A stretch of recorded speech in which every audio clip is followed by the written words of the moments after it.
श्री राधा कृष्णाभ्याम नमः। श्री गुरुदेवाय नमः। राधे राधे मित्रों, आप सभी का स्वागत है हमारे YouTube चैनल में। मित्रों, आप सभी ने तानसेन के विषय में तो अवश्य सुना होगा।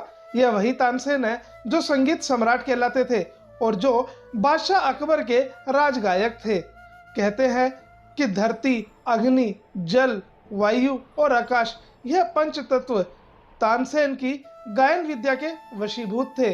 किंतु बहुत ही कम लोग ये जानते हैं कि कौन थे तानसेन के गुरु और क्या महिमा थी उनकी। आइए जानते हैं।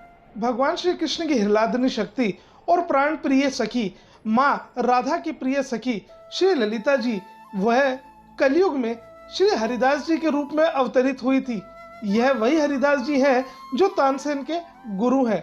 एक बार तानसेन गायन का अभ्यास कर रहे थे, जिसे सुनकर राजा मंत्रमुग्ध हो गया और तानसेन की प्रशंसा करने लगा।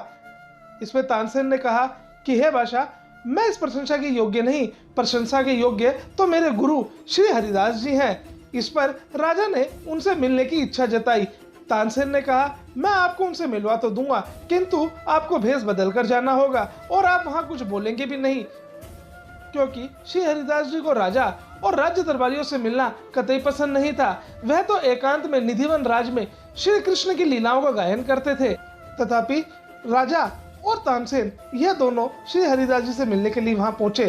तानसेन को देखते ही हरिदास जी भाव विभोर हो गए और उनका आदर सत्कार किया। तत्पश्चात विनोद करने के प्रयोजन से तानसेन हरिदास जी के आगे गायन करने लगे, किंतु जानबूझकर उन्होंने तान कुछ चुका कर गाई। इस पे हरिदास जी ने कहा, अरे तानसेन, तू ये कैसे गा रहा है? क्या मैंने तुझे यही सिखाया है? इस पे तानसेन ने कहा, मुझे तो ऐसा ही आता है, यदि मैं गलत गा रहा हूँ तो कृपया आप गा के सुनाएं। इस पे हरिदास जी ने गायन आरंभ किया, जिसे सुनकर बादशाह अकबर मंत्रमुग्ध हो गया, किंतु वह अपनी वाणी को रोक नहीं पाया और वह वाह वाह वाह वाह कह के चिल्ला उठा। यह सुनते ही हरिदास जी उसे पहचान गए कि यह तो बादशाह अकबर है। उन्होंने उसे तुरंत वहां से जाने के लिए कहा, किंतु बादशाह अकबर उनके चरणों में गिर गया और उनसे सेवा के लिए निवेदन करने लगा। इसमें हरिदास जी ने कहा, हमें तुम्हारी किसी सेवा की आवश्यकता नहीं है। किंतु राजा के बार बार आग्रह करने पर हरिदास जी ने अपने शिष्य से कहा कि जाओ, इन बादशाह को यमुना के किनारे ले जाओ और वहां जो सीढ़ी का कोना टूटा हुआ है उसकी मरम्मत करवा लो। इससे बादशाह अकबर बहुत आहत हुए। उन्होंने सोचा, मैं पूरे भारतवर्ष का एक छत्र राजा हूं और मुझे सेवा भी मिली तो एक टूटी हुई सीढ़ी को ठीक कराने की। किंतु वह देखने के लिए गए। जब वह वहां गए तब उन्होंने देखा कि वह सीढ़ी का जो कोना टूटा हुआ था वह कोई साधारण पत्थर का नहीं, अपितु एक ऐसे अनमोल रत्न का बना हुआ था जिसकी कल्पना भी नहीं की जा सकती।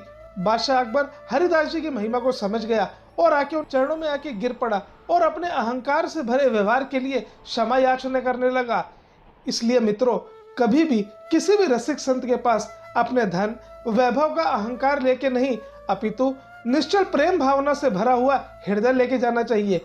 आशा करता हूँ कि यह कथा आपको पसंद आई होगी। यदि पसंद आई तो कृपया हमारे चैनल को सब्सक्राइब कीजिए और हमारी वीडियो को लाइक और शेयर कीजिए। राधे राधे।